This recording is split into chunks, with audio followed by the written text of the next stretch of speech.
Lance by Chance.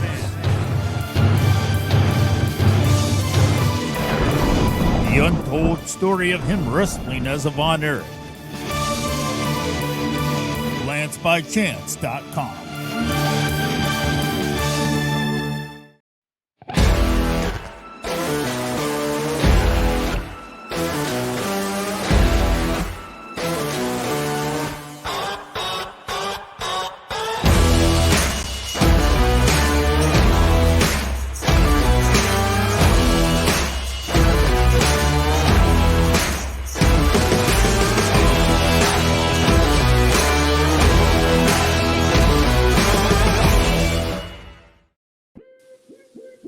Fans, welcome back for another week of the 531, where we take your top 5 list on a particular subject, vote it down to a top 3, debate it down to a top 1.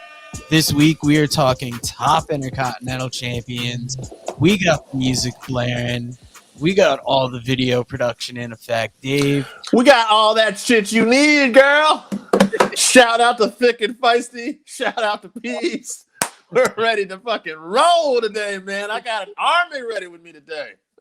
Now, first up, we got Jake St. John, author of Night Full of Diamonds, available on Amazon. Go out and buy that.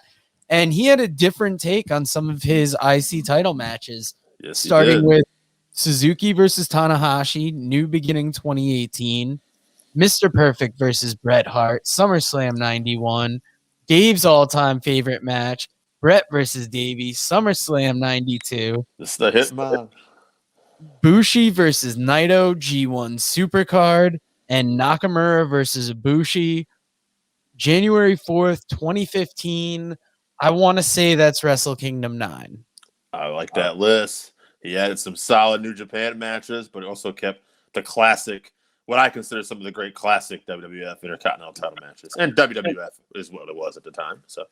Yeah, and a lot of his matches kind of cover the golden era for the Intercontinental Championship for New Japan, because if I'm not mistaken, Nakamura was one of the first to hold that belt. Either Might him have or been the first. Yeah. And they kind of really made it that solid secondary title that Perfect and Bret and Davey made in the 90s.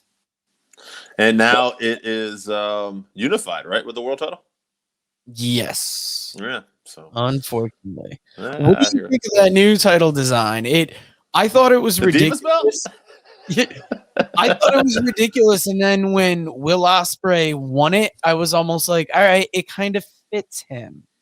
Yeah. Not shitting on him, but it seems to. I mean, it almost looks like the thing on the side of Cody's neck, so maybe that's why I'm like, oh, that kind of works for it. It works for like a D-bag heel. Now, who's the list you got today? Well, you went with Jake, so I'm going to go with the other cool brother, Zach St. John. The real ZSJ. Yeah, and I told him that Jake had picked some New Japan matches, and he said he couldn't put any New Japan on because he'd do it a disservice. He hasn't seen enough to make a good determination. I respected that answer, and I thought, I appreciate a man's honesty. He's going to get shouted out for that. Now, the matches he did have, Shawn Michaels versus Davey Boy Smith from Saturday night's main event. Bret Hart versus Mr. Perfect, SummerSlam 91. I'm assuming he meant Rock, but he has Rick versus Triple H, SummerSlam. I don't know who Rick is, but shout out to Rick. Shawn, watch it be like Ric Flair. they competed on the random SummerSlam. But no, I went to that SummerSlam with him, so I know that's what he means. Shawn Michaels versus Razor Ramon, SummerSlam, which is another ladder match they had. And, of course, one of the all-time classics, Macho Man Randy Savage, Ricky Steamboat, WrestleMania 3. Yeah, I have a feeling that Steamboat Savage, it seems like Zach picked a lot of the golden era. I'm going to tell you right now. Tonight's main event, some WrestleManias. I'm expecting to see Savage Steamboat in the final 3, and I'm going to say there's going to be a Bret Hart match in that final 3 because we have a lot of different Bret matches here. Oh, yeah. I'm just quickly tallying them up now, and I'm seeing a lot of Perfect and Bret. But let's get to the next list. Jason Gross from Rockin' Randy's Rockin' Wrestling Group. He has Hart versus Perfect, Hart versus Piper, Warrior versus Honky Tonk Man, and Steamboat versus Savage. I like the inclusion of Warrior and Honky Tonk Man. It's a 40-second squash. It means nothing. But at the time, it was so dynamic because Honky had the longest reign ever, still does, as Intercontinental Champion. And Brutus Beefcake was supposed to wrestle him on that show. He had a real-life parasailing accident, and we didn't know who was going to face him. And this didn't happen back then. And Honky calls out and says, I'll take on anybody. And then the Warriors music plays, which was supercharged, super exciting back then. And he just comes out and annihilates them in a squash, which just didn't happen back then. So wasn't much of a match, but it was quite the spectacle, and I'm glad to see it get noticed. Yeah, now who do you have for a list next? I got our boy Scott from Voluntown. I'm going to read it exactly how he has it said here. We got Davey Boy versus Mr. Hitman, SummerSlam 92. We got Savage and Steamboat, Mania 3. We got Naito versus Okada from Wrestle Kingdom 14. Bret Hart versus Mr. Perfect, SummerSlam 91. Shawn Michaels, Razor Ramon, WrestleMania 10. He also said, I was going to do the Jake rule, but as the great philosopher Mean Gene once said, fuck it. Shinsuke Nakamura versus Kota Ibushi, Wrestle Kingdom 9. Okay, that wasn't going to. Kingdom 9 on that Nakamura Ibushi. Nice. Mm-hmm. Now, next up, I got Mike Phillips, Bret versus Bulldog. No relation to Mel. Sorry. Savage versus Steamboat. HBK versus Razor, WrestleMania 10. That ladder match that stands out. He's also got HBK versus Razor, SummerSlam 95. And Bret versus Perfect. That HBK Razor ladder match from SummerSlam is on a few lists. And I like it because the WrestleMania 10 one is the one that gets all the notoriety. But that SummerSlam one was pretty solid, I thought. I thought even better. So. Yeah, now who do you have for a list next? I got Jesse from New Hampshire. He's got Savage versus Steamboat, Mania 3. Bret Hart versus Bulldog, SummerSlam 92, which is making a lot of lists here as well. Rock versus Triple H, ladder match 98. Jericho versus Benoit, ladder match Royal Rumble 2001. And Jeff Hardy versus Triple H, December 12th, 2000 SmackDown. So some good picks there. Wow, he's always got the deep cuts like from a specific SmackDown because yeah. That was like his chief watching years, especially with the Hardys. Yeah, I think I know the one he's talking about. I'm pretty sure that's the one. Oh man, they used like a chair or something. Like there's interference. I want to say Triple H was with Austin around this time. They were doing that whole gimmick, like the 2-man power trip, and they were running through people. And Jeff Hardy got the huge upset, but then it was like a week or two later, Triple H just annihilated him, and the push was stopped for a little while. Those Hardy Boys would bounce back though. Now, next up, I got Chris Zauha, and he's got the Jake rule in full effect because he's got this is his list: Steamboat Savage, Bret Perfect, Bret Piper, Bret Bulldog, Bulldog Shawn, Shawn Razor, Razor Diesel, Shawn Razor ladder match 2. Wow. I hope I think that he could have even gone on. I hope you're keeping a good tally on this week's list because there are so many different matches that are getting mentioned multiple times here. There are. I mean, I've already got a top 2 kind of in mind, and it's kind of what's going to be in that third spot. I'm hearing so many Bret Bulldog matches. I'm hearing so many Bret Piper matches, and I'm hearing Steamboat Flair. And then multiple different Shawn Razor matches right now. Now, more importantly, Scott had alluded with the way he wrote it out that Bulldog Bret match, and like you've said before, the power of crack, and how that's become an infamous moment on the Lapsed Fan.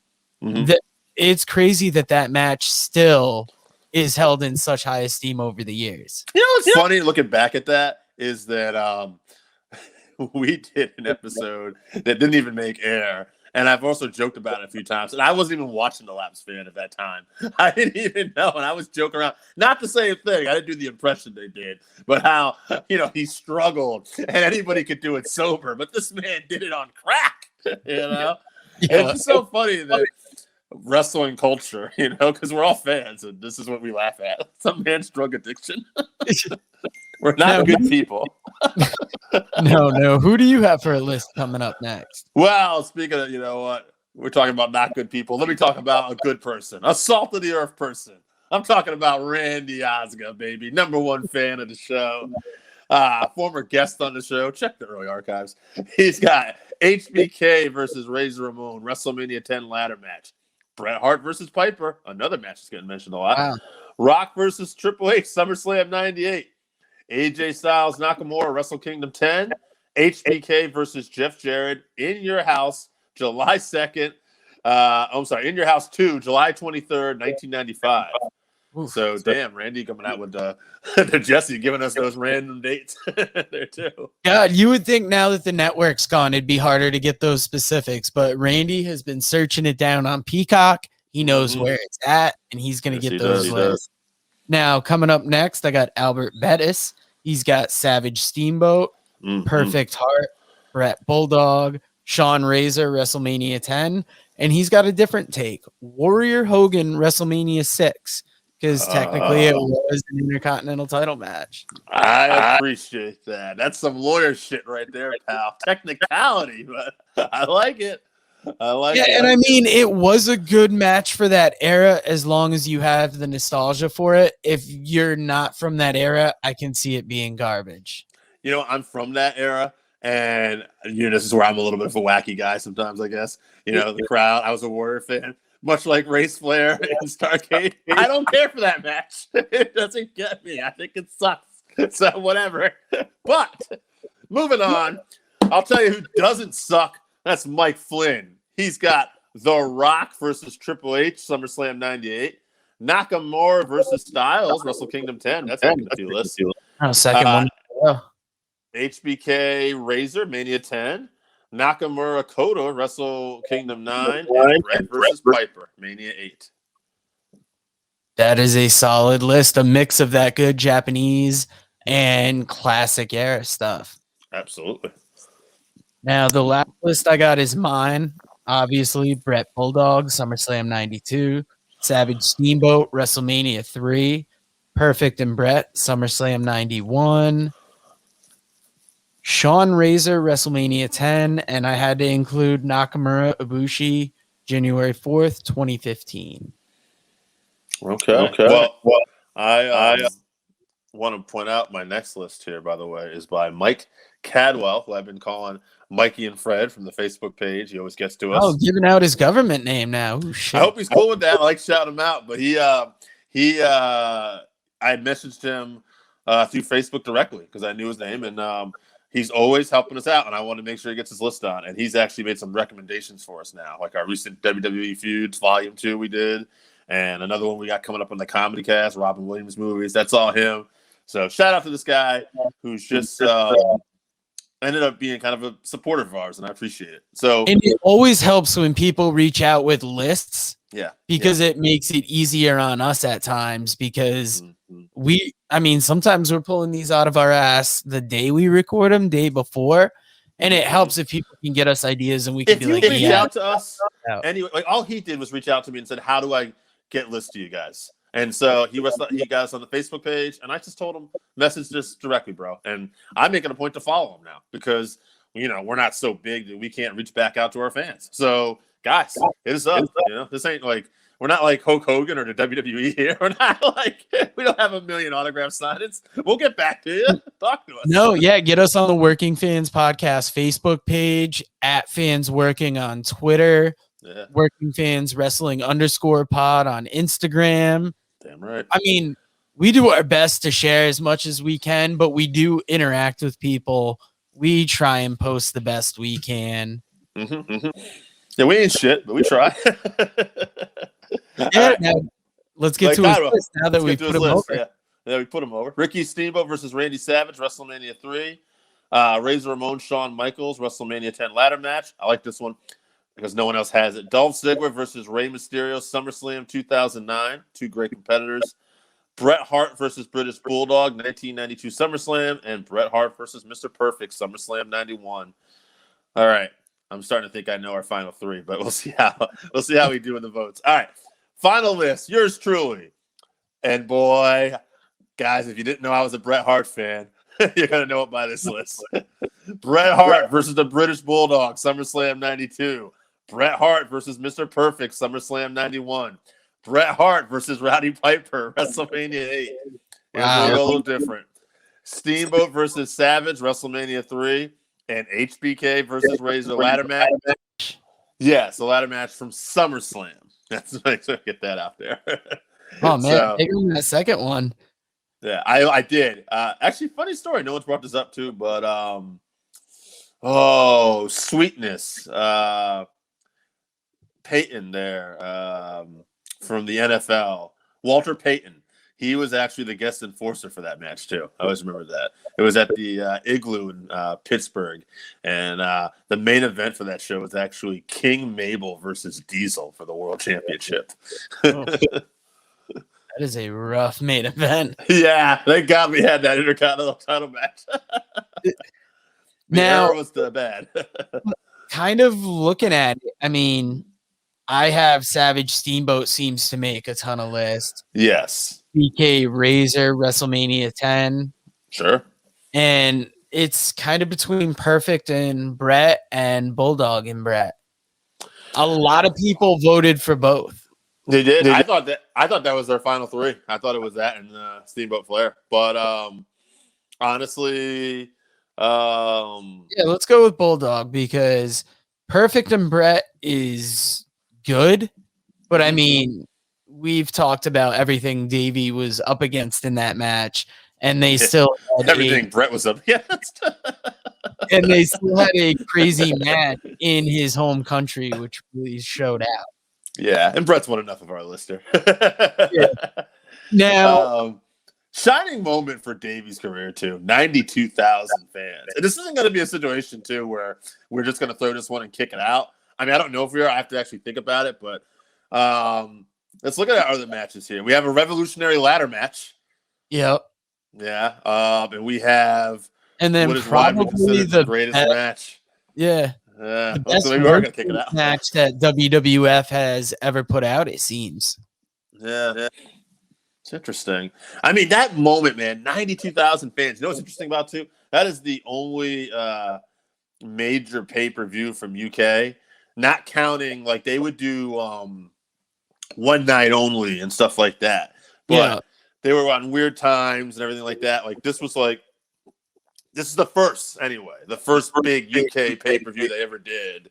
And I think it was over here in the afternoon at the States time. So yeah, what a fun time that was growing up. Now, who do you bounce? You bounce HBK versus Razor or Savage Steamboat? Okay, I'm going to ask you this question, and then I'll tell you my answer. What are we going by here? Importance or match quality? I mean, I guess it's whatever it is to you. Yeah. I mean, these are always kind of subjective. Like, I personally would probably bounce Bulldog Bret. I think it's a better quality match than the ladder match. Not that the ladder match was awesome, but I'm a little more of the purist. That being said, I think when you take the quality of Razor and Shawn and you put the significance of that being the first ladder match that now, like, come on, everybody does ladder matches now. That's the one that set the stage. I think you have to put that in our final two. Yeah, so now it's do you go back to the purist? Yeah, I don't know. It's the dawn of the ladder matches in WWF. They didn't do any before this that I'm aware of. I'm gonna make a wild thing here that might get some heat because we have a lot of like older wrestling fans who love the golden era, and I love that Steamboat Savage match so much. And like I said, I'm a purist, but if we're taking wrestling excitement, but we're also adding that significance factor, yeah, okay, Savage and Steamboat sold the show on WrestleMania 3, but it didn't change the game. Razor and HBK, for better or worse, changed the game, and we got a ton of ladder matches now, and there's ladder concepts, and there's going to be tag ladder matches, so I say that's the one. That's the one to change the game. It's a good pick, and you know what the music means. I think we found ourselves a winner. It's important to note, I mean, they did a second ladder match, too. Which I like that one as well. That was the one I preferred. Yeah, based off the success of it. I mean, Chris Zauha, he preferred it specifically also. I mean, so many good Intercontinental title matches, but Oh yeah, HBK and Razor really kind of stole the show with that WrestleMania 10 match. yeah, and Bret, man, how many freaking like he had a great Intercontinental run. I know I'm putting him over as my favorite, but like he had 3 matches that kept coming up on these lists constantly.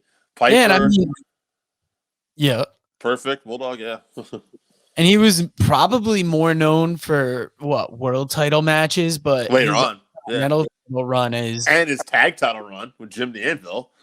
yeah, he's had 3 different sets of crazy runs in the WWE. So, and also that last one too, where he was doing the faction and getting mega heat in the U.S., but was like a god in Canada or UK, wherever else they went. I consider when Brian Pillman was part of the Hart Foundation, I always consider that to be a pretty good run too.